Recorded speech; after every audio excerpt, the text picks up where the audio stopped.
په وفاق المدارس کې د طلباو د کامیابی لپاره یو مجرب عمل شیخ الاسلام حضرت مولانا محمد تقی عثمانی صاحب دامت برکاتهم العالیہ دا رساله ماهنامه البلاغ کې لیکلي دي. وی ماته خپل پلار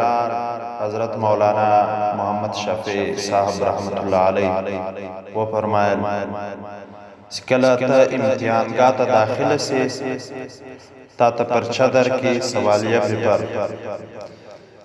سوالونه مګوره د سوالو تر کتلو لمخه دا عمل ضرور وکړه. دا کړمچی ګوته نه ده کوچنۍ ګوته دا ګوته بندوا کاف ها یا عین صاد پر کاف باندې دا ګوته پر ها باندې دا بل ګوته پر یا باندې دا دریم ګوته او پر عین باندې څلرم او پر صاد باندې پنځم ګوته ګردې ګوته به داسې باندې کې مثال کاف ته وایي ګوته به باندې کې ها بیا به ګوته باندې کې بیا یا عین سین صاد دسته ګردې باندې کله بیا به دا الفاظ وایي کوفی تو الفاظ وایي لاغباد ببرته سګوت یو غته خلاصوا دا الفاظ وایي ها میم عین سین قاف لکه پاول کې د څنګه پر یو لفظ باندې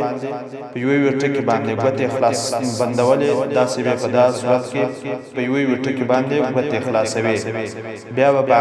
لاغباد امیت الفاظ وایي. نو دا الفاظ دا عمل ما وکي تر دا اوسه پورې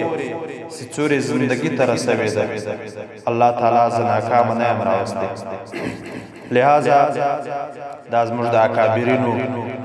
د علماء کرامو د مسرانو دا یو مجرب عمل دی یو لار او طریقه ده. تاسو دا عمل وکړئ چې کوم طالبان پرچې لږي وفاق امتحان ورکړي دا عمل ضرور وکړئ ان شاء الله الله تعالی به تاسو ته کامیابی در نصیب کړي.